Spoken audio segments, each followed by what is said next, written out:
All right, welcome back, everybody. It is the Monty and Murdy college football season 2 is what we're calling this. I guess we took a little bit of hiatus in the off season, got a little bit behind. But Monty, what's up, man? How we doing? What's going on? Good to be back. Yeah, we're not planning on stopping, but got a little sidetracked with work and just trying to plan the next episode. And we had dates, and I still have the notes. One of my notes for when the whole Nico debacle happened. I was ready. Yeah. I was ready to do an episode to address the issue there, and then just life happens. And obviously, as we can see, I moved again, and we actually were able to get the office set up. So we got a little bit better shindig going on for season 2, I guess now is what we're calling it. Yeah, it's looking good over there. Looking good, man. Yeah, I got married. There was a lot going on for this little bit of the off season that we had. So like I said, sorry we missed y'all, man. We missed doing this. So for this episode, y'all, we're going to go through our preseason top 25s. I don't believe either of us have really reviewed each other's on this, so it will be something we're kind of figuring out as we go through what we think of like these different teams. And then we'll hit y'all with a quick week 0 predictions. There's really only one good game. There's one kind of ranked matchup. It's making the trip overseas to Ireland again. So we'll discuss that one for y'all. But Monty, how you want to do this, man? How you want to break down this top 25? Well, as we did discuss prior to going live, my ranking is actually a top 20 plus one. Because I told you, I don't like, you can't be right with those last like 17, 18 to like 25. They're all interchangeable in my opinion. So I'd like to do a top 20, but I remembered one team that I did really like. So I kind of slotted them in, pushed everyone back. So it's 21, but top 20 plus one. So that's what I got. If anybody remembers from last year, my rule on my ranking, you'll know already who's number one just based on last year. But yeah, we can go however you want. We'll see how dedicated our listeners are. Gee, that's a challenge for you, man. You gotta see if you can remember what Monty's rule is before we dive into it. All right, let's go ahead. Monty, since you teed it up, man, number one, I know who it is, but you go ahead and hit us with it.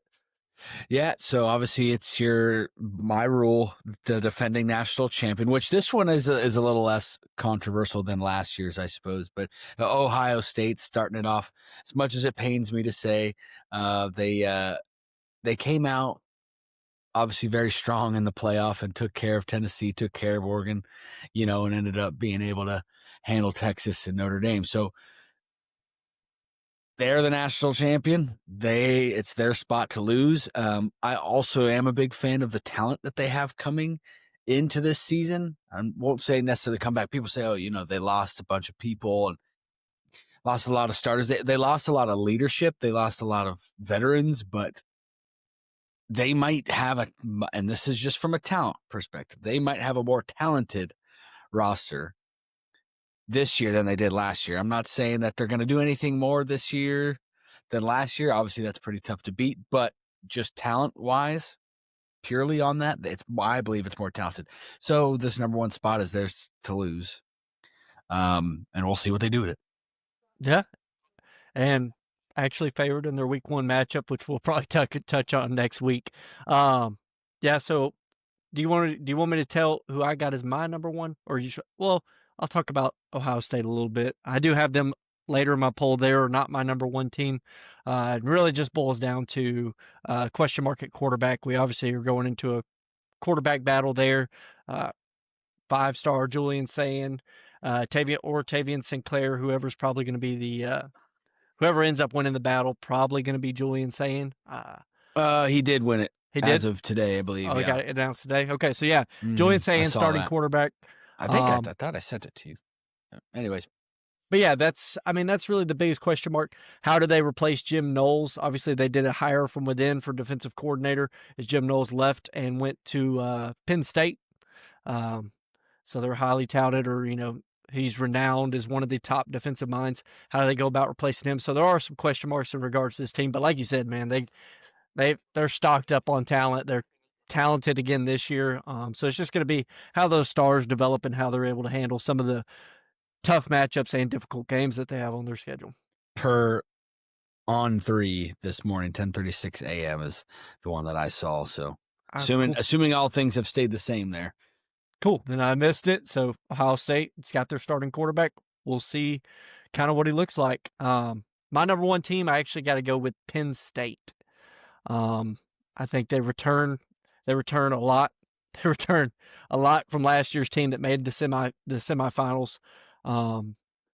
Drew Aller, established quarterback. We kind of know what we're going to get from him. Granted, there were some games where you got some question marks with how Drew Aller performed in those games from last season, but I think he's returning a known commodity. And they add in, like I mentioned, Jim Knowles after replacing, I think, Tom Allen. He went to Clemson, so left Penn State, went to Clemson. They ended up hiring Jim Knowles, maybe even possibly upgraded there, defensive coordinator. So we'll see what that Penn State's is able to do. James Franklin, as we know, he's one of the most consistent coaches in college football. He is going to give you exactly what that betting line is. So if he is bet to lose, but hey, they very well may favored a lot of their games this year, so it might give them a chance to make a run here. Yeah, that's a good segue because they're actually my number 2 team. Perfect. I'm also very high on Penn State. This is, again, so much like Ohio State, this is probably, well, I won't say this for Ryan Day, but for Ohio State going into the season, but probably James Franklin's most talented Penn State roster since he's been there. So obviously we've said that James Franklin will win all the games that he's favored in, and he'll lose all the games that he's not favored in. This is the year that if he's going to do anything to prove that wrong somehow, some way, assuming that there's going to be a game in the playoff or towards the end of the season, Big Ten championship maybe, where they're not favored, it's a good time for him to try. I know they play Ohio State. I believe they play Ohio State this year, later in the season. But I do know they have the whiteout against Oregon. So that's a home game, night game. They're actually doing the whiteout for them. So that's going to be one of those games that they'll probably be favored for that. So that's good news for James Franklin. But no, if James Franklin wants to just silence all the haters this year, he's got to win a national championship, right? And this is, I think, the best opportunity he has as Penn State's head coach to do that. So I got him at number 2. Obviously, I probably would have had them at number 1 as well. But rules are rules, morals are morals. So I got to keep with it. And so yeah, they're at number 2. But I guess it's a 1A, 1B, or I guess I could tie them, but it's Ohio State's to lose. So until then. Yeah, Nick, I actually looked it up. So Penn State actually has to play at Ohio State this year. That's what it was. Couple tough draws on the schedule. So they will likely be not favored in that one. Probably not. Depends. Like I said, there's still some question marks around Ohio State. So, but by the time those two teams play, which is looks like November, we'll probably know a lot. We'll know a lot more about those squad, and we'll kind of know what Julian Sain's got cooking over there at Ohio State. But with Ryan Day calling the plays, man, probably going to look pretty good. Number 2 team for me, I don't know where they are in yours. They're probably close. It hurts my heart to say it. It's the Texas Longhorns. Really, it's a similar story to Ohio State, man. They got a loaded defense. Wide receivers, Ryan Wingo. They got a couple of those true freshmen that played last year for them. They're going to be back. And you got Arch Manning stepping into the QB1 role. Now, we haven't seen a full season of Arch. We haven't seen, Arch a consistent week-to-week starter. But what we have seen has shown promise. In 3 years under Sark, coming out, this is going to be his 3rd year in the system. I imagine Sark will probably have him ready to go. So, yeah, I think Texas has got to be my number 2 team. Yeah, just they got a lot returning, man. A lot of talent, real deep. A lot of money tied up in that roster, but it is that's the world we live in now. So, it's another good segue because I got him at number 3. There we go, right there. Yeah. So we're moving pretty good here.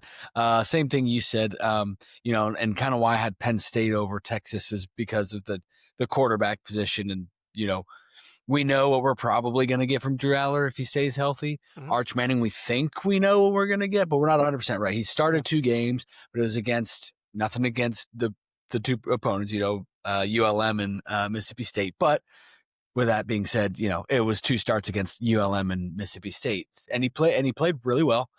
He brings the ground game aspects to the quarterback position for Texas, which I think will help open up some seams for the running backs and help the passing game flow a little bit better. Obviously, it's Sarkisian's team, so offensive mind, he's going to figure out a way to use Arch's legs as well as his arm, so long as he does well. I think he is going to do well, but it remains to be fully seen. So had Penn State over Texas there.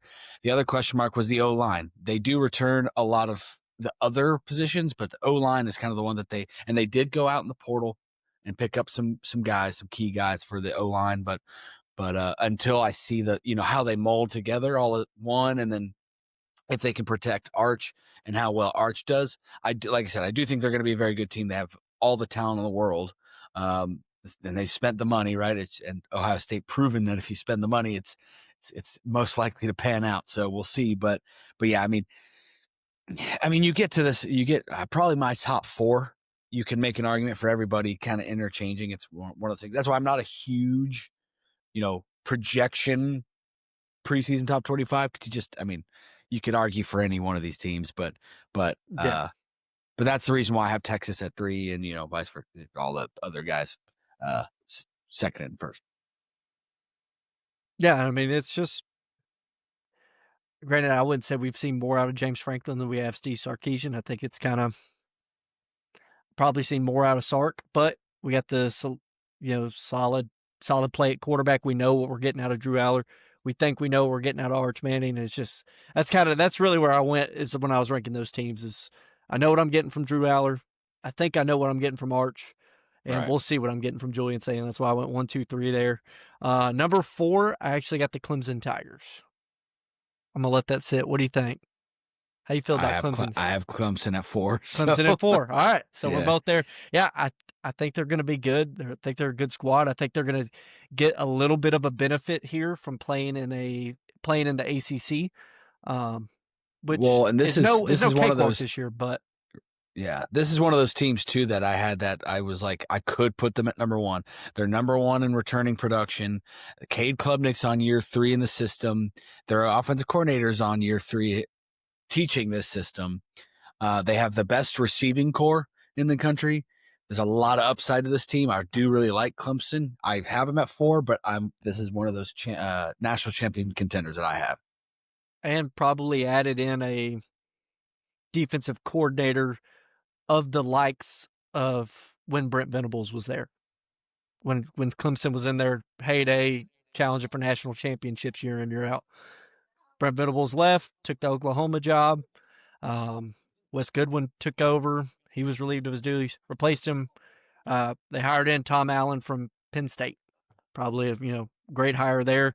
So a lot of potential there for a Clemson team to make a turnaround there on the defensive side of the ball, and they're obviously established on the offensive side. Absolutely, and the D line's always going to be good. Yep. Clemson's never not going to have a bad D-line, right? But this is one of those opportunities similar to James Franklin, other than Dabo already has the national championship. But similarly, Dabo can really silence a lot of the haters, or the doubters at least, with how the times are changing, right? Yeah, he's gotten like on one hand, a couple transfer guys, but for the most part, he's kind of stayed away from the transfer portal, has done it the traditional way, and this year is probably one of those years where if he can win a national championship, or at least do some damage, I would say definitely want to win a national championship, but you can really be like, see, you don't got to do it that way, right? So it's a very important year for Clemson. It's a very, very good year for them to do it. I think they can do it, like I said. So it'll be interesting to see. But yeah, big year for Clemson and Dabo. Yeah. So number 5, I'll see if we're the same here. I got the Georgia Bulldogs. I have Georgia at 5. Georgia at 5, okay. We did not rehearse this, by the way. Yeah, we did not rehearse this, so we're pretty consistent through the top 5. Which, I mean, if you look across, and top 25 is kind of as a whole preseason, you're going to get pretty much the same teams right at the top. They may switch the order around, onesie, twosie, but for the most part, it's pretty consistent. It's usually once you get outside of 10, that's whenever you start getting some uniqueness in there. For how everybody feels about those other teams that you're just not as sure about. Thing with Georgia, man, losing Carson Beck. He obviously made the transfer down to Miami. Gunnar Stockton, we saw him a little bit. He came in, performed well with his legs. We'll see kind of how he's able to develop as a passer, what that offense looks like under him. Obviously, Georgia defense, tons of talent. It's same old, right? Kirby Smart. Yeah. They're going to be good on the defensive side of the ball. So we'll just see kind of how they're able to progress as an offense and under Gunnar Stockton and how he's able to perform. That's really where I base kind of Georgia's ceiling off of, is really just going to be the play you receive from Gunnar Stockton. Yeah, it seems like that's kind of the story of, the SEC, but really outside of the Big 12, the Power 4, right? It's like a lot of these really high-profile, normally talented teams are replacing a quarterback. So It's kind of just wait and see how these quarterbacks are going to do, right? So yeah, I have Georgia at 5. I'm the same way. I think Georgia's going to be Georgia still under Kirby Smart, right? Kirby Smart actually did say recently how this last year they had no business being in the spot that they were in, but it was the coaching staff. He said it was the best year the coaches had coached in a year. They said they were under talented than what they were doing, but it was because of the coaching. So that's going to be the same exact thing this year, but I think they have more talent. They got really talented DBs, defensive backfield as a whole, right? Their linebacker core is basically arguably second to none, as it always is, right? And then the D-line's going to do what they do. The only question, right, is getting that run game back to what the Georgia standard is. Because last year they were, and I don't know the exact, but they were like 100-something, in the country in rushing yards per game. That's like unheard of for Georgia football, right? So can they get that back? Can you get the production from Gunnar Stockton? Remain to be seen, but it is preseason, and I do still think that they're going to get something. I think he's a good player. He showed that he at least could play in a situation, a big conference championship. Yeah, right. Conference championship game to be able to come in. You got the clutchness, right? The clutch genes there. Yeah, and he's tough as nails. Everyone saw that hit that he took, right? So like I said, I'm excited to see what they can do. I'm hoping they're not too good in September, but we'll see. But yeah, I got them at 5, and I think they can also. They're another one of those teams that can make a run. So absolutely, and it's Kirby Smart. Kirby Smart, man, got to believe in it. Believe in it till it's not there, right? Number 6, I got a controversial coach. I got LSU Tigers, Brian Kelly. And this I do not have them there. Yeah. This more or less relies on my my belief in Garrett Nussmeier. I think he's probably one of the top quarterbacks in the country, probably one of the most proven commodities. And I think he's going to take maybe even another step this year. The offense is scary. They brought in the number 2 transfer portal rank class. They have some playmakers on defense. I know there's some question marks in regards to the defensive line. See what kind of play they can get there. I guess it depends on what site you're looking at, but I'm looking at LSU having the top on transfer portal transfer class. Yeah, the top. See, the one I was looking at had Texas Tech as the top transfer portal class. They're number 2 at the one. I'm looking at 24/7. Yeah. I think so basically yeah. top 2. Yeah, top 2 right up there. At that point, you're just kind of picking, but bring in a lot. We'll see. Dang, who's their defensive coordinator? He came from Missouri last year. Last year was his first year at LSU. Either way, it's going to be second year under him. I can't drawing a blank on his name right now, but second year under him. Blake Baker. That's it. Yeah, was really good at Missouri. see if he can come over. Kind of defenses seem to take a little bit longer. You kind of got to get players tailored to fit your scheme, that sort of thing. So it's not as quick of a turnaround as it is on the offensive side of the ball as a philosophy and that sort of thing. So, like I said, defenses take a little bit, but we'll see what he's able to do. And I think they're going to be really explosive on the offensive side of the ball. So, who you got as your number 6? Notre Dame. I like what Freeman's doing over there. I like, again, it's another one of those teams quarterback question, but they still got the running backs. DBs are still there, so they lost a couple linemen, but I'm not too worried with Notre Dame when it comes to linemen. So yeah, I'm looking to see them probably back in the playoff. They have a little bit tougher schedule this next year, but it's nothing crazy for them. It's a good enough schedule to really have a respect when it comes to choosing the 12-team playoff with how the new format is. It's just the straight up 12. I think that this is, as long as they're winning games, right? 10-2 finish, 11-1 finish. Hey, even 12-0 finish, right? If you're going 12-0, 11-1, you're probably in the playoff as Notre Dame, right? 10-2 even, you're probably still good. Probably still in. So yeah, I'm not too worried about it. But I think at 6 is probably a good spot for him. A lot different than last year. I didn't have any faith in him. But I ended up being wrong, clearly. So I'm not going to make that same mistake this time. I like what Marcus Freeman is doing there. Yeah, I like them too. They're a couple spots down for me. So who do you have as your number 7? I got Oregon. Same. It's that team that they looked to be the one that was running away with it last year, right? The only undefeated team. Dan Lanning, that taste is gonna, it's gonna stay in his mouth, right? He's gonna do something about that. I'm not predicting them to win the national championship, but he knows what he needs to do and how maybe unprepared he felt like his team was, or how unprepared he got their team. He's gonna remember that, and he's a good coach. So yeah, I like him at 7. Another team with a quarterback question, but quarterback that chose to go to Oregon to sit behind a veteran to really learn, and so it's one of those things. If he can produce, then it's going to be, if they're going to hit the ground running this year, just like they did last year. Yeah, let's hope it works out better for him than the last quarterback that sat behind Dylan Gabriel. Either way, yeah, I think Oregon, like you said, man, I think they're going to be strong on the defensive side of the ball.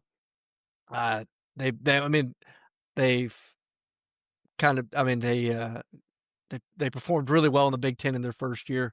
Obviously, not seeing much of a drop off, coming over from the Pac-12. I think, or what was the Pac-12? I don't even know how that conference is. I don't even know what that whole situation's going on. I try not to dive too deep into it. They're it's still called the Pac-12, but in 2026 it's gonna be 8 teams, I believe. 8 teams, yeah. Mm-hmm. I'm still thinking that it's the glorified Mountain West, but yeah. Plus Texas State. So yeah, I like Oregon as well, man. I think they're going to be solid. It's like a lot of these teams that we've had in this top 10, just question marks at the quarterback position. It actually seems like some of your more established quarterbacks, they're actually falling a little lower on this top 25. It's we'll get into them here in a little bit, but number 8, we actually went over them already. I got Notre Dame. I got LSU, so LSU, yeah. So, like I said, lot to like about both those teams. Obviously, I think you're a little more certain what you're getting on the defensive side of the ball when it comes to Notre Dame. LSU maybe a little more offensive. You understand kind of what you're getting out of Garrett Nussmeier and them. I'm high on Nuss. That's the thing, right? So it goes to that portal class. Wait and see, but it is a definitely very talented portal class, and I'm sorry, I know a lot of people aren't big fans of Brian Kelly. I doubt him sometimes. I'm not a perfect human being, nor do I claim to be. He's just cringy, dude. He's just cringy. But the thing is about Brian Kelly, he's been coaching for 20 plus years in college football, and he's got a 70% win rate. Yeah. So the guy's going to win, right? And if he has a talented enough team, as long as this team meshes, right? Because they decided to do the Texas Tech or the Ohio State, right? Pay the players to come in. We'll see, but he's got a really, really talented quarterback, and you saw what Nuss can do. So, if everything hits, if all the wagers hit, it could be a dangerous LSU team. Yeah, very well could be. at number 9, I don't know where you have this team, but I have the Alabama Crimson Tide. I have them at 9. And it's mainly it's Alabama, right? Like they're not gonna kind of have the meltdown they had, last year under Kalen DeBoer. Like towards the end of the season, obviously getting blown out by a bad Oklahoma team. Yeah, I mean, Not the best the look. question marks are the quarterback position, but my thing is because they still have a very talented roster too, just like the other teams, right? Ty Simpson's been there for 4 years, 3 years. He's going into senior year, so he knows what it takes to be the Alabama quarterback, right? He's has 1 year under DeBoer and his offense, and then my thing too. Also, Kalen DeBoer in year 2, given the proof in the pudding right at Washington, we'll see if he can do it at Alabama. And I think he has more talent at Alabama than he did at Washington, so we'll see. But that's why I have him high, despite how they finished last year. Yeah, I mean, like I said, last year, not obviously not the ending they were looking for, because I mean, going into the last 3 weeks of the season, 4 weeks of the season, they seemed almost like a lock for the playoff. And as we saw, weren't able to make it just on the outside looking in there. So yeah, I look for him to rebound under Kalen DeBoer. We'll see if they do. It's just kind of question marks. Ty Simpson, we'll see.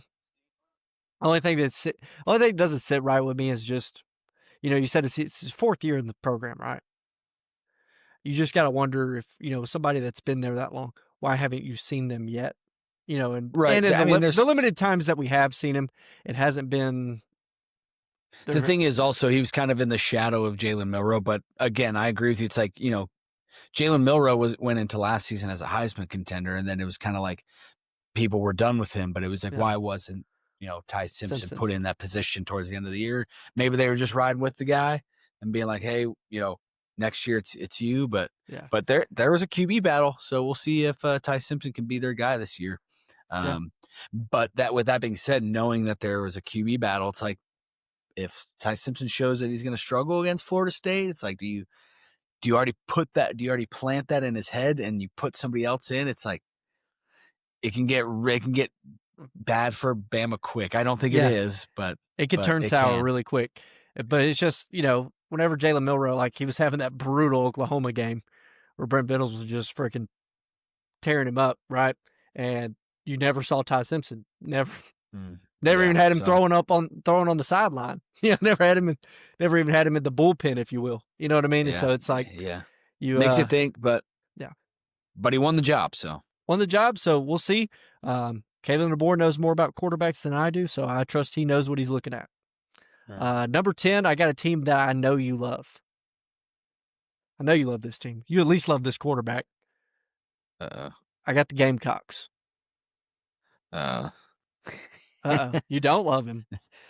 No, I like Lenore Sellers. He's very talented, but South Carolina, Beamer ball, baby. Beamer ball, dude. No, I don't have him. I don't have him very high on my ranking. I think they have a very well. Go ahead. I know they understand they lost a lot. But I think Lenore Sellers is good enough to get them through the majority part of their schedule. I think they're going to have a quarterback advantage in most games that they play in. And we saw his clutch gene, right? Whenever he was towards the end, what was the game the end of last season? I mean, you freaking raved on him for about 10 minutes about. Do you know which one I'm talking about? It was towards the end. Clemson, maybe. It's been a while. They didn't. They only won 17-14 in that Clemson game, though. So I would have to look back and see. I'd have to look too. No, dude's crazy talented. No, 100%. Crazy talented. I believe. I don't know. That's all way old. Either way, I think South Carolina, they draw a semi-favorable SEC schedule. They got to play Missouri, Kentucky. They do have tough matchups: Alabama, LSU, possibly A&M, Ole Miss. Those are a little lower on my list, and they got to play Oklahoma again. but I think they're going to have a quarterback advantage in most of the games they're playing in, and we'll see. I don't know if Dylan Stewart's going to be as good off the edge without Kendrick on the other side, but we'll see, man. Beamer ball, if he can get a rolling again, see what kind of buy-in he can get from that team because they do seem to play pretty hard. Yeah. For number 10, I have Arizona State. Okay. I like seeing what Dillingham did last year with that team that was projected to finish like second or third to last or last place or something like that in the Big 12. Turns around, wins the Big 12 championship, and very convincingly, might I add, to my beloved Iowa State Cyclones. But he's in year 2. He has 100% retention rate on his coaching staff. No one left. He's got his quarterback come back. They did lose Scadaboo, but you have a quarterback like Sam Leavitt. They're top 5, I think, in returning production. So and I think they're going to running back.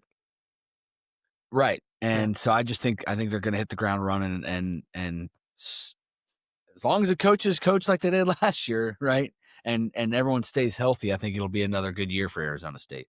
So that's why I got them at 10. Yeah, my Big 12 favorite, Arizona State. However, I do have them at 13. So, I mean, they're right there. Who do you have at 11? Well, I was going to say, we can start firing off some of these. Yeah, get through them a little bit. Yeah. But no, 11, I have Miami, one spot above where they ended last season, I'm pretty sure. After everything was said and done, all the smoke settled, I'm pretty sure they were at 12. I have them at 11. I'm still a believer of Carson Beck. Cristobal is saying that he's doing really well in fall camp. So if all of that happens and they get the production that from the transfer portal on the defensive side that they claim to have gotten, and their defense plugs a lot of those holes that they had in last year's defense, and Carson Beck is anything even remotely close to last year's quarterback production for Miami in Cam Ward, I mean, Miami could do some things this year. They have a fairly favorable schedule this year. I mean, they play Notre Dame first, which that'll be an exciting game. But it will. I think that'll be a good game to see how Notre Dame and Miami are when it comes to playing tougher opponents. The game is in Miami, so it'll be a packed stadium. It'll be about 50% Notre Dame fans, but it'll be a packed stadium.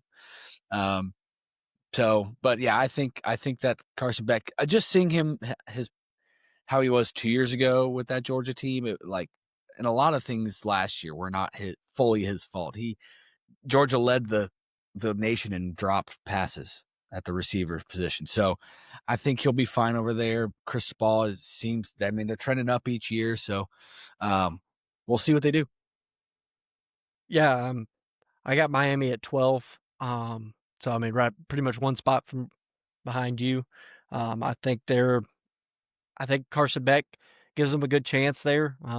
See if they're able to turn around on the defensive side of the ball, like you mentioned. And yeah, I think Carson Beck should be fine. I think you're probably going to see better numbers out of him, which may just be a reflection on schedule strength. But I think you kind of know what you're going to get out of him. It'll be a solid quarterback year for him. So yeah, I like Miami at 12 there. Number 11, I actually have the Illinois, Brett Bielema. Illinois.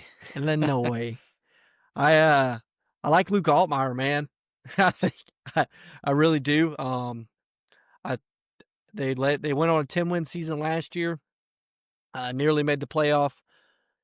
Now, granted, does it suck they're kind of in the Big 12 or the Big 10? Yeah, because they got to go against, make it out of there against Ohio States, the Michigans, the Oregons, the Penn States. A lot of good teams that are ranked above them on this list that could kind of play kind of to their benefit. But, they have the chance of playing that Indiana role, make the playoff just kind of similar to how Indiana did last year. So we'll see. By the way, I made up my mind on my last 5, so I got a full top 25 now. Oh, we've made updates. All right. Yep. So yeah, Illinois at 11. I was kind of thinking as we were moving through. I was thinking about these other teams. I was like, yeah, I can see them. So yeah, I got 25 now. Cool. Illinois at 11 for me. You already mentioned your 12. My 12 is Miami. Yeah, I got Texas Tech. I do. That's kind of I think that's my first one on here that's really like, people be like, dude. But, I mean, I think that with the talent acquisition, I guess you could, if you're listening to this episode, you'll be like, yeah, he's really high on a lot of people's talent. I think talent is one of the big factors. It's not my only factor, but just talent. And the question mark is that talent. If it meshes, if it does, I mean, Texas Tech, top 2, based on what we're seeing, top 2 portal class. They spent a lot of money on this portal class. They got a returning quarterback, another Big 12 team with a returning quarterback that's got talent. If they can put, same thing as Miami, if they can plug a couple of those holes on defense, Texas Tech, I'm not making any predictions yet, but they're my Big 12 favorite as of right now. So we'll see what they do. They're your Big 12 favorite, but you got them ranked below Arizona State? Yeah, because it's not a projection. Okay. So just where these teams are right now. Yeah. I have them playing each other in a Big 12 championship. So I would like to see that game. I hope that happens. Yeah. It does. Well, they play in the regular season. I know, but I'm saying Big 12 champion. I would like to see that. Yeah. All right. What about your 13? Who do you have? I got Georgia Tech. Oh, here we go. Yeah. I got a couple good. Key, baby. Let's go. I got a couple good ones. Yeah, dude. Haynes King, my man. I think that he's gonna be a dog. And if you look at their schedule, they're favored in all but 2 games, and the 2 games that they're not favored in is Clemson and Georgia, and both games are in Atlanta at home. So, I mean, if they can do anything, I mean, if they got a really favorable schedule here, and their hardest games that they're not favored in are at home in Atlanta. So Georgia Tech could be one of those sneaky teams that you got to keep an eye on. Hell, Josh Pate has them going to the ACC championship. I don't even have them doing that necessarily. I haven't gotten that far in a lot of conferences. I do have an ACC champion, but yeah, Georgia Tech. I like what they're doing. They have a really favorable schedule, as I said, and then with Haynes King coming back and the run game, and that dude's talented. So I wanted Tennessee to go after him in the offseason there, but that didn't happen. So I like Georgia Tech at 13. Yeah. Again, not a projection. It's just like, talent-wise. Yeah. At 13, I already said it. I got Arizona State. That's right. Like you said, I like them. I think they're at least what I know about them. I think they are the best team in the Big 12 for what I know about them. What I can say I know is coming back from last year, all that sort of stuff. What I trust about them. Kenny Dillingham, we talked about last year, man. I love his philosophy when it comes to players, how he manages his team. So yeah, big fans of Arizona State there. Mm-hmm. Yeah, I agree with you. That's why I got them top 10. 14, I got Iowa State. Okay. So pretty similar to where they were last year, towards the end of the season.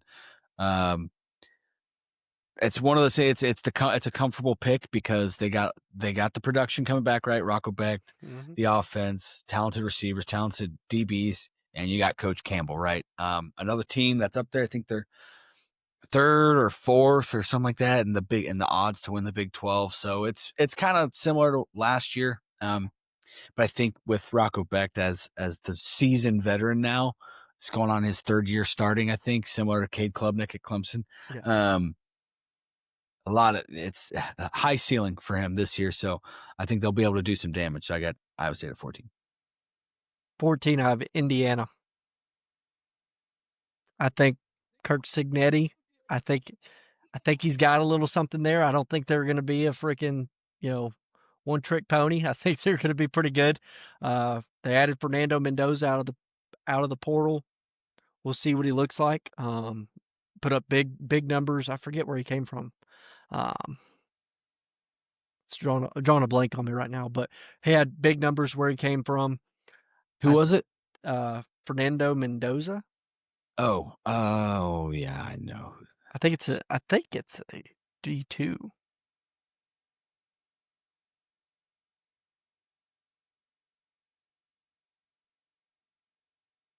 Let's see. This is great. This is great podcasting that we're doing for y'all. Like I said, we're still getting back in the swing of this thing. So, Yeah. Cal. Is it Cal? Yeah. Yeah. Yeah. Yeah. 2024, 16 touchdowns, 6 interceptions, Yeah, we're a little 3,000 yards. A little rusty, man. A little Holy rusty, crap. dude. It is what it is. We'll get back in the swing of it. So, yeah, I got Indiana. I think Kirk Cignetti, man, Google him. The dude wins football games. I think they're going to do it again this year. 14, Indiana. 15, who you got? Or who's your 14? Or do you already do yours? Yeah, Iowa State. Yeah, 15 then. Go ahead.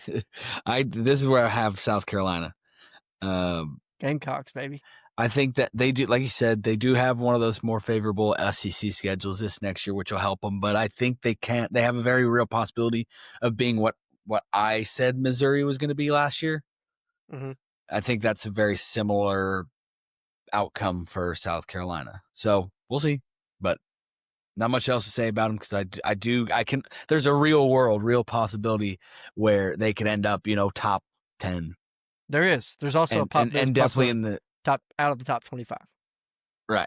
So we'll see. But if Norris Sellers gets hurt, I do not like this team. Let me just put that's that the thing. And that's another thing. None of these rankings I have not accounted for any injuries or anything. So 15, I got yours truly. Oklahoma Sooners, baby. Right there, coming back after a 6-7 season. I love what this team is built around. I love it. John Batir, quarterback, dog. Straight up dog. I like him a lot. I do. The O-line, I think there's no way they could be worse, right? They were like 133rd in sacks given up last year. They returned everybody from that team. They add a bunch of pieces from the transfer portal. They add 2 5-star offensive linemen into the mix. That team has that offensive line has another year to grow under Bill Bedenbaugh, who's one of the top developers of offensive line. So looking at them from a depth perspective, I think they have 7, 8 guys that they feel comfortable walking out there, which from an injury perspective, killed them last year. Wide receiver position, they return a bunch. Well, not necessarily a bunch. You just didn't get to see them last year. They were playing a bunch of freshmen at wide receiver because that was all who they had healthy. So get to see some possibly Deion Burks coming back, see what he looks like. Jaden Gibson, see what he looks like. There's a bunch of guys that are adding in that just were hurt last year. So hopefully potentially add that up. And we got Brent Venables' defense that's probably one of the top defensive lines in the country. As far as edge positions, R. Mason Thomas coming off a 9.5 sack season last year. See what he can do this year. Defensive lines probably got a 2-3 deep rotation on it that you're comfortable with. Linebackers returning production, safeties, cornerbacks. Really a lot to like about this team. And we got a kicker. He's supposed to be pretty good, man. Supposed to be draining some 50-yard field goals. So excited about that. Be nice to have. So, yeah, I got Oklahoma Sooners at 15. There you go. Some would say that's bold, but luckily most of our following, if they're still out there, is Oklahoma fans. So yeah, they'll like it. But so that was your 15. 16 for me, I got K-State. It's another one of those, wait and see teams. That's basically where they were all of last year, preseason and through it. I like Avery Johnson, but we've talked about him a lot, and we both like him. He's a good quarterback. Another guy I was hoping Tennessee would kind of go after. Rumor was they may have, but he was one of those guys. He's loyal to K-State. He didn't want to go anywhere. And it's like I said, another one of those wait and see teams. But I think that they'll be confident, or they'll be talented enough to get to where they want to be this year. If Avery Johnson shines, but we'll see against Iowa State this next week. That'll be a good tell. Yeah, that's going to be a great measuring stick for the Big 12. And they got 2 returning quarterbacks, Rocco Beck, Avery Johnson. I think it's gonna be exciting to see. I really like Kansas State. They're a little bit lower for me, but they're still in my top 25 here. 16, I got SMU. Really like Rhett Lashley. Really like Kevin Jennings. Granted, kind of makes my dark horse Heisman pick last year, Preston Stone. Doesn't look the bet didn't turn out too great for me, but hey, SMU did turn out to be good. Like I said, they were going to be good. That's why they're dark horses, right? Yeah. SMU, I said SMU was going to be good. They were good. I think they're going to be good again this year. So yeah, I like SMU. I like them at 16 there. There you go. Yeah, 17 for me, kind of an interchange. This is when it all starts to kind of jumble for me, but interchangeable with 16 is my 17. I got the Baylor Bears. Yep, I do. solid. I got the Baylor Bears. Sawyer Robertson, like him. Another one of those. Drew Aranda. Another one of those wait and see Big 12 teams, right? You trust Sawyer Robertson, but you just got to wait and see what the roster's going to be like. A good telltale sign of how good they're going to be is that week 1 game against Auburn, right? Auburn comes to Waco. They're doing a blackout on the Brazos, I think is what the signs around Waco say. So we'll see. But I like where they're headed. They got a hell of a ball coach. Have you seen any of his press conferences? He's a philosopher. Yeah. He's got like a philosophy degree or something like that. So he's always going off on. He's like kind of like tangents. Mike Leach, but not quite. But yeah, that's my 17 there. 17, I got probably one of the most hot picks of the offseason, at least as far as like national analysts and all that stuff. I got the Florida Gators. But there's a lot of questions around TJ Lagway's health this offseason. That's why I will honestly, they are on my top 25, but I have them lower just because of that. Yeah. So, I mean, it's just, I didn't necessarily know where to put them. I think their ceiling is probably really high, but I think their floor could also be pretty low. Really low. Yeah. Yeah. And I know I said before anybody comes at me, I know I said my ranking doesn't include injuries. This is already an injury happening as we speak. That's the only reason why I took that one into account. It's because he's now had 2 injuries in the spring and then right now. Yeah. Shoulder, and then something to do with his calf or something. Yeah. So, yeah, we'll see kind of what we get out of what ends up coming to DJ Lagway. I think with him, if he performs great, Florida's got a chance to be really good. But without him, we'll see, So in a really hot seat year for Billy Napier there. So, yeah, Florida at 17, didn't know where to put them, so I just kind of threw them right around there in the middle. Put some teams that I also had some question marks about. Some teams I felt solid about were above them. So at 18, I got Texas Tech, who we already kind of went over. Kind of like I said, it's they returned Morton at quarterback. Should be a solid starter for them, and they bring in a huge transfer portal class. See if they can get it rebuilt there, or they don't even really need it rebuilt. They had a solid year last year. Add in those pieces, see if they can take the next step. I think they are definitely going to be improved off last year. Just how much, that's kind of where I don't know. So that's why I got them here at 18. Yeah, it's not a bad spot for them. I mean, that's a lot. Yeah, well, I've already said it, but I know it can all be a lot of those can be interchangeable, but no, at 18 I got Tennessee Volunteers, so a lot lower probably than maybe some people would think, but it's a good spot to have them. I think a lot of people are counting out Tennessee this next year with the whole losing Nico and losing the production at the running back position with Dylan Sampson.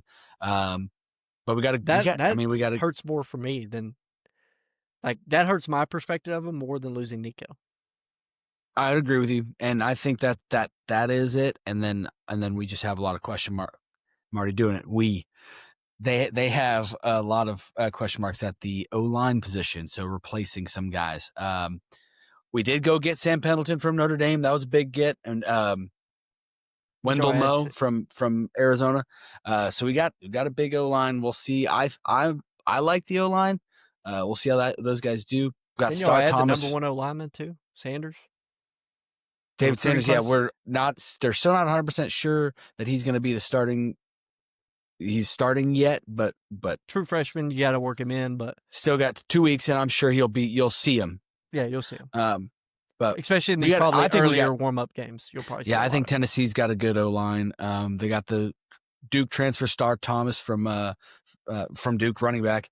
Got 2 of the best, probably arguably one of the best corner tandems in the country. We'll see if McCoy can stay healthy with the knee, that the torn ACL that he suffered in spring. But Joey Aguilar was just officially named the starting quarterback, so hopefully he can ride it out with Heupel.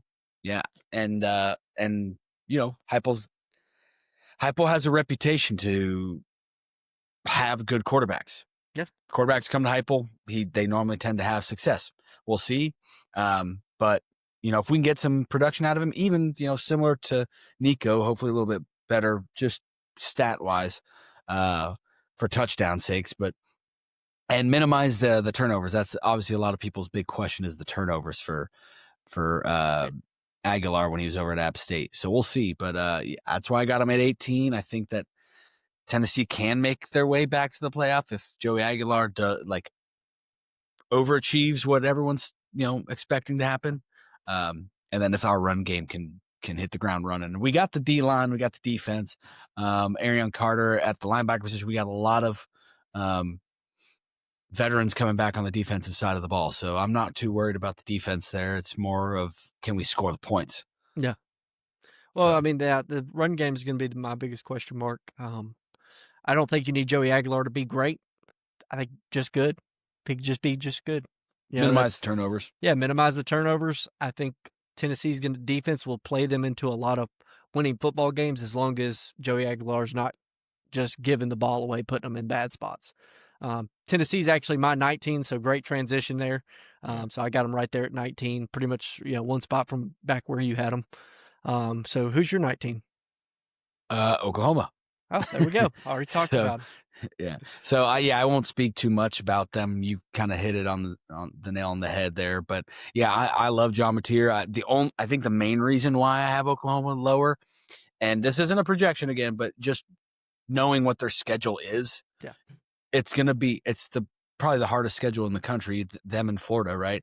And so it's going to be harder to maybe see and maybe they'll just beat the hell out of everybody. Who knows? With John Mateer and a good defense, we'll see. But it'll be harder for me to see. I feel like it'll be harder to see throughout the season because they're just in that gauntlet the whole time. And you hope that everyone stays healthy. But it's Oklahoma, another one of those wait and see teams. But I love John Mateer, getting him, and then Brent Arbuckle is his name, right? Ben Arbuckle, yeah. Ben Arbuckle, yeah. I didn't want to butcher that one.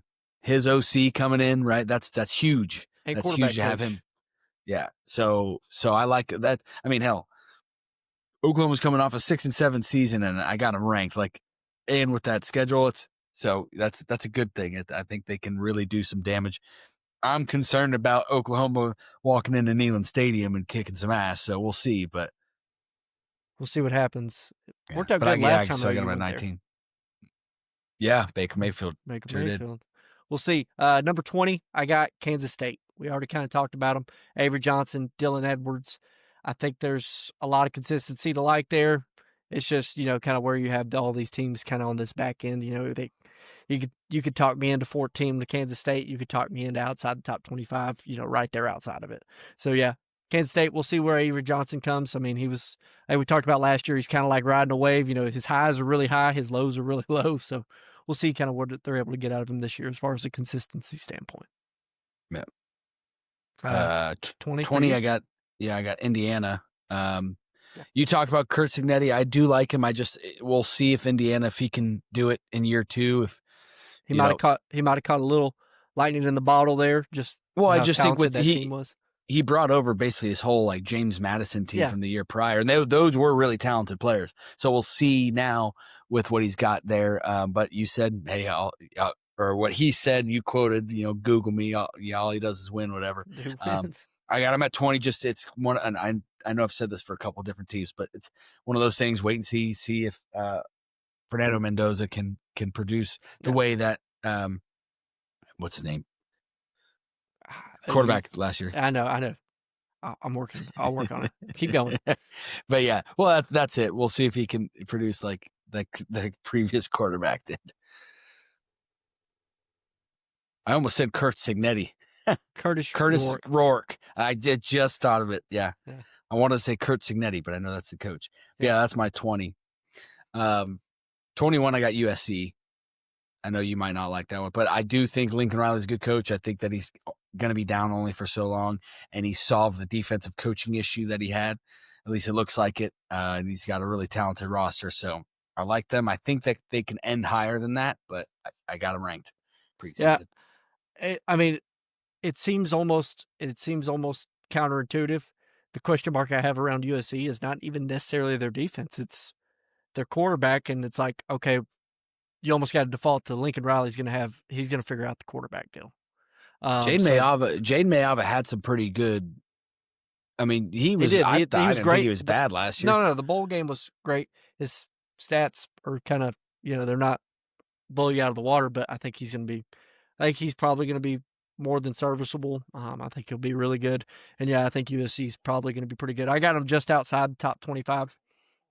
And that's more, I mean, you could talk me into it. Absolutely. They were in it at one point before I went through and kind of reorganized it a little bit. 21, I got Ole Miss. I mean, Lane Kiffin, dude, he's a offensive guru. We'll see if, how they're able to replace that team. They kind of brought him in last year, paid him up. Team seemed to work pretty good. Are they going to be able to replace Jackson Dart? We'll see. Austin Simmons looked really good whenever we did see him last year. So we'll see kind of what Lane Kiffin's able to do there. Just some question marks surrounding that team, how they're going to be able to rebuild and recover. But Lane Kiffin has performed pretty solidly there, so that's why I still got him inside the top 25 there. Yeah, 20. That was your 21? Ole Miss 21, Ole Miss. Okay. Yeah, so 22, I'm going to say all of them because they kind of, so 22 through 25. So there's 22, 23, yeah, 24, 4. There's 4. Well, I got 5 teams in there. Yes, there's a tie at 25. But 22 Florida, 23 Ole Miss, 24 A&M, 25 is Illinois and SMU. Okay. Now, Florida at 22, I think that the talent is there, kind of like Oklahoma, but with the schedule. And DJ Lagway being currently not at 100%, and then with the schedule, it's it's tough. And I think they'll win games, but until I see it having that lower. Yeah, the Lagway questions are kind of interesting too, because it's like, I mean, we all understand what quarterbacks are in practice. They're not touched. They're not. You know what I mean? So it's like, if we're having these injuries problems, it's like, what are we going to do? And then he's not, he's not really throwing, like he didn't throw the ball at all in spring, and he's basically not throwing the ball now. It's like, you got to do, right? Like, so we'll see. But yeah, so I got him at 22. Ole Miss at 23. It's mainly because I think that team with the defense is losing a lot of production, and then they have the biggest question, in my opinion, at the quarterback position. Really? Austin Simmons, not a fan? I'm not a fan. I just don't know if he's going to be able to replace Jackson Dart like that. So we'll see. I know Lane Kiffin's an offensive guru. I've always been a big fan of his offense. Sometimes not a big fan of him, but I like him. I know he's a very smart coach. So we'll see how they do and how their portal gets are. Yeah. A&M at 24. It's one of those things where I was nice enough to preseason rank them, because last year I was like, I'm tired of people ranking them preseason. They're a team that's like, prove me wrong. It's like, I'm not going to change my opinion until you prove me wrong. I got to see something, right? So I do like their talent. I just got to see something from them to actually do something, right? So yeah, I get that. They were good last year. They almost made the SEC championship by way of the chaos the SEC was last year. But until they really do something, really win that game, like against Texas or somebody of that caliber, I'm just keeping them kind of at the edge there. And then Illinois and SMU, like the production that they had last year. I know SMU is one of those teams that made the playoff last year, and I know they're returning their quarterback. I like the coaching staff, but let's see if they can just do it again. Illinois, same thing as A&M. They kind of came on the scene last year. They haven't had the greatest recent history. I do like Bielema, but he's only, at least in his career so far, he's only gotten so far. So we'll see if Illinois can do it. I would love personally to see if Illinois could make some waves in the Big Ten. I think that'd be awesome. I like those stories I like think they Indiana picked a last tough year year. to do it, though, because there's some good teams in the Big Ten. Right. So that's one of those things. We'll see what Illinois can do, but I like them and SMU at the 25 position. Okay. 1 and 1A at 25. So I'll go from my 22 through 25. I'll just name them off. After Ole Miss at 21, I got Tulane Green Wave, 22. G5, they're my G5 contender this year. They did lose Darian Mensah to Duke.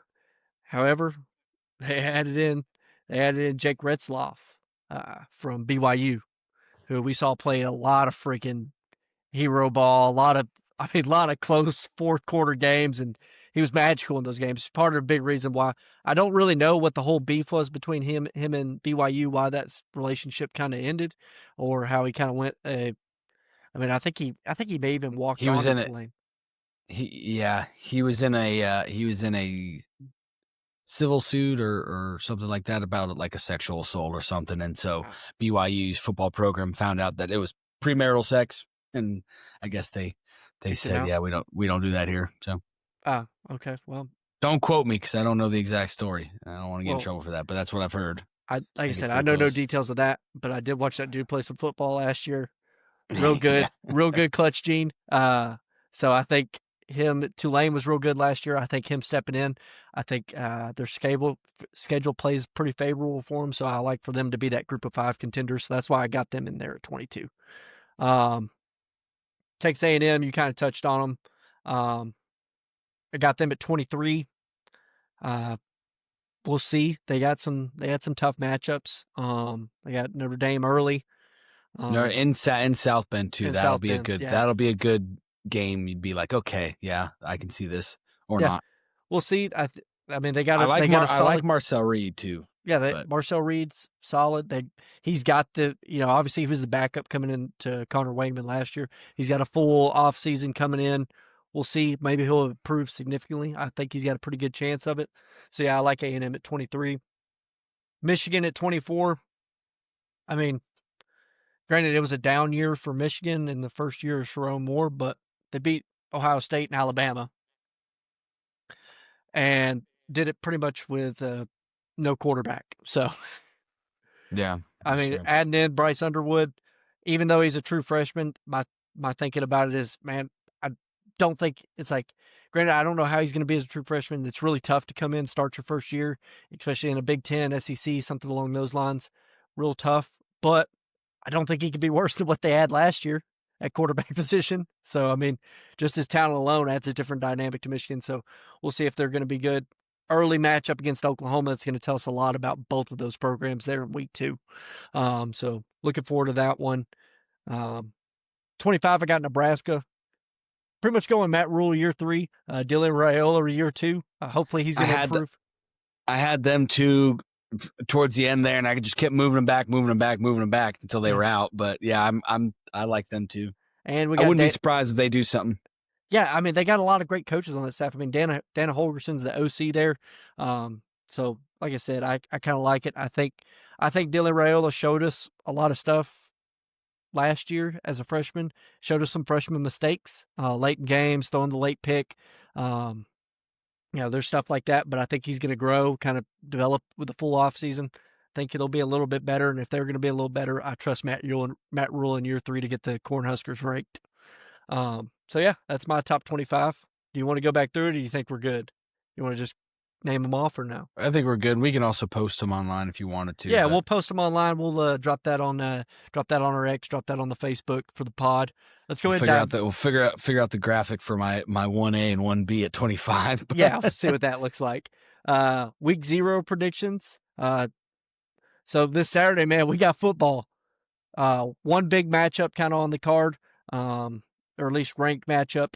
We got Kansas State versus Iowa State playing over in Ireland, which in Dublin, Ireland. Yeah, that'll be it's gonna be a big payday for both those schools. I think there was a rumor mill that they were offering like some SEC schools like $10 million to take that game, but they didn't want to give up. The thing is, you got to lose a home game to go play it, and it's just not worth it to those SEC community schools because they bring in probably more than $10 million into that community with that home game. So Kansas State, Iowa State. Tough matchup. This is a fantastic. I mean, they were both returning really good quarterbacks. Yeah. Iowa State beat them last year. I'm going with Kansas State to start the season off. Start the season off with a win here.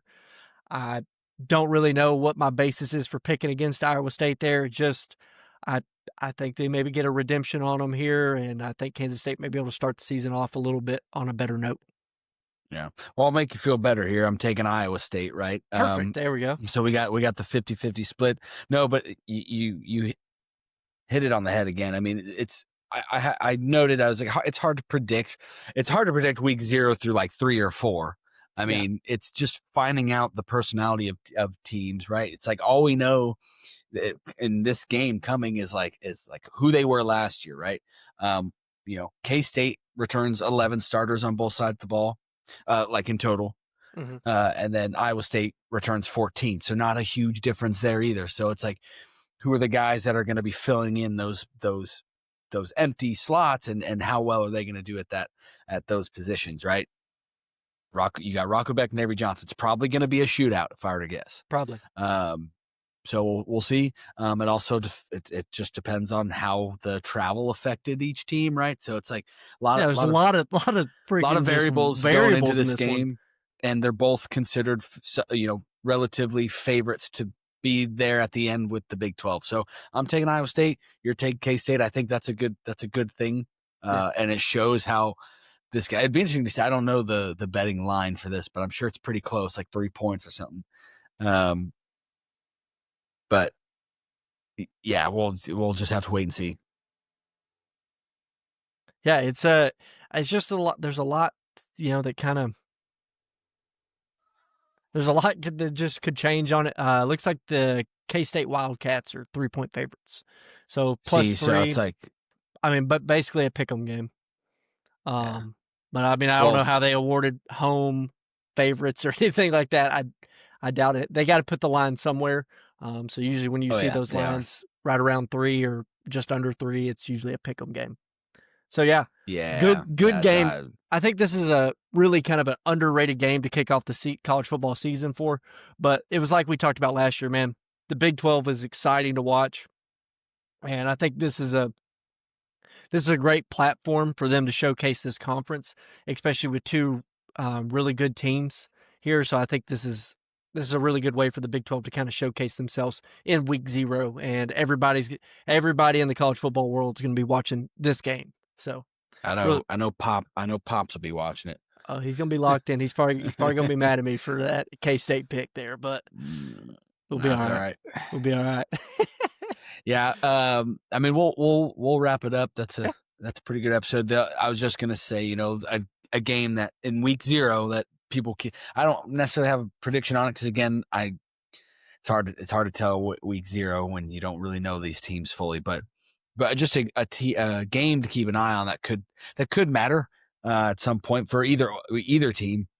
It's the Fresno State at Kansas game. I think that could end up being a lot of fun, especially if Jalen Daniels has a game and Fresno State does what they do, airing out the ball.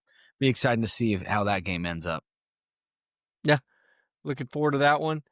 Other than that, man, thank y'all for tuning in. Thank y'all for surviving the off season without us. But we're glad to be back. Tune in every week, man. We're gonna be dropping it back just like we did last season. So hey, you said if there's anything y'all want us to touch on, man, always reach out to us. And until next time, y'all, we'll catch you next week. Peace.